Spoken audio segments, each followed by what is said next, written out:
এবার হচ্ছে কার্বের সাথে আমরা কি খাচ্ছি, এটা একটা ইম্পর্টেন্ট টিপস এবং এইটাই আজকের আলোচনার মূল একটা বিষয় যে কার্ব আমরা খাচ্ছি কিন্তু কার্বের সাথে যদি আমরা কিছু উপাদান মিশিয়ে দিই তাহলে কিন্তু আমাদের শরীরে কার্বোহাইড্রেট বা গ্লুকোজ কম ঢুকবে এবং আমরা কিন্তু গ্লুকোজের দ্বারা যে ক্ষতি ইনজুরি সেটা কিন্তু কম আক্রান্ত হব। তো জাপানে গবেষণা দেখা গেছে যদি ভাতের সাথে আপনি অ্যাপেল সিডার ভিনেগার মিশান তাহলে ভাতের গ্লাইসেমিক ইন্ডেক্স অনেক কমে যায়। যেমন সুশি রাইস, হ্যাঁ, জাপানের সুশি রাইসের সাথে দেখা যাচ্ছে যে যদি গ্লাইসেমিক ইন্ডেক্স প্রায় 100-র মতো, এখানে যদি আমি ভিনেগার মিশাই তাহলে এটা কমে প্রায় 60-র মতো চলে আসে বা 40% কিন্তু কমে যায়।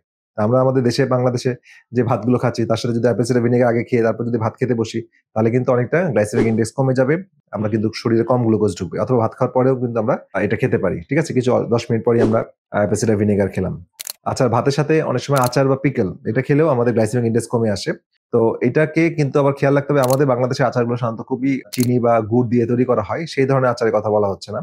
শুধু ভিনেগারের মধ্যে যদি আপনি আম, জলপাই, আমলকি বা রসুন এগুলো ভিজিয়ে রাখেন এবং সেটা যদি খান, সেখানে লবণ থাকতে পারে, মশলা থাকতে পারে, বাট নট সুগার, বা কোনো গুড় থাকবে না। এই ধরনের আচারে আপনার হেল্প করবে, ঠিক আছে, আপনার এটা কমে আসতে। এরপরে যেটা বলবো যে লেবুর রস, ঠিক আছে, তো লেবুর রস যদি যোগ করি তাহলেও 40-50% পর্যন্ত আমার গ্লাইসেমিক ইন্ডেক্স কমে যায়। আমরা ভাত বা রুটি যাই খাই আমরা কম গ্লুকোজ কম ঢুকবে। এছাড়া ভাতের সাথে যদি আমরা ডাল খাই বা মাছ মাংস খাই বা ফার্মেন্টেড খাবার খাই তাহলে কিন্তু আমাদের গ্লুকোজ শরীরে কম ঢুকবে। ফার্মেন্টেড খাবারের মধ্যে সাওয়ারক্রুট, কিমচি, কেফির এই জাতীয় খাবারগুলোর কথা বলছি। এখন এটা ব্যাখ্যা যদি বলি যে কেন কমে যায়, অনেকের মধ্যে কোশ্চেন আসবে। কারণ আমাদের শরীরে স্টার্চ ভাঙার জন্য আমার মুখ থেকে যে লালা নিঃসৃত হয় ওখানে থাকে স্যালাইভারি অ্যামাইলেজ নামক এনজাইম, আর পেটের মধ্যে প্যানক্রিয়াস থেকে অগ্নাশয় থেকে রিলিজ হয় প্যানক্রিয়াটিক অ্যামাইলেজ। এই দুইটা এনজাইম আমার কার্বোহাইড্রেটকে ব্রেক করে।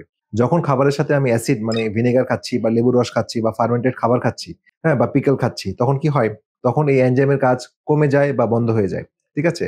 তো যত এটা স্লো হয়ে যায় তত কিন্তু স্টার্চ মানে কার্বোহাইড্রেট মানে যেটা খাই স্টার্চ থেকে কার্বোহাইড্রেট হয়, তো স্টার্চ কার্বোহাইড্রেট থেকে গ্লুকোজ আসে, তো সেটা কম স্লোলি ভাঙে, ঠিক আছে, স্লোলি ভাঙে গ্লুকোজে স্লোলি পরিণত হয়। তো আমাদের রক্তে কিন্তু ধীরে ধীরে গ্লুকোজ যোগ হইতে থাকে, তো সেটা কিন্তু একটা খুব ইম্পর্টেন্ট বিষয়। তাহলে ব্যাখ্যাটা হচ্ছে এইটাই, হ্যাঁ, এনজাইমের অ্যাক্টিভিটি গুলো কমে যায় এবং যত শরীরে কম গ্লুকোজ নিঃসৃত হবে তত কিন্তু শরীরে ধীরে ধীরে ইনসুলিন বাড়বে। ইনসুলিন স্পাইক করা যাবে না, মানে এক ধাক্কা ইনসুলিন বাড়ানো যাবে না, ধীরে ধীরে যদি বাড়ে বাড়ে তাহলে কিন্তু একটা শরীর সহ্য করতে পারে, তাহলে এই গ্লুকোজ দ্বারা শরীর ইনজুরি হয় না। আবার আরেকটা গবেষণা দেখা গেছে যে শুধু যখন পাউরুটি খাওয়া হয় তখন কিন্তু খুব দ্রুত ব্লাড গ্লুকোজ বেড়ে যায়, সাথে সাথে ইনসুলিনও বেড়ে যায়। তাহলে এই ধাক্কাটা কিন্তু শরীরের জন্য ক্ষতিকারক। কিন্তু পাউরুটি খাওয়ার আগে যদি আপনার বা আগে বা পরে যদি আপনার ভিনেগার খান বা আপনার যদি ফ্যাট মিশিয়ে খান বা প্রোটিনের সাথে খান তাহলে কিন্তু দেখা যাবে যে গ্লুকোজ খুব স্লোলি শরীরে আসছে, ঠিক আছে। তাহলে খুব ইম্পর্টেন্ট একটা বিষয়।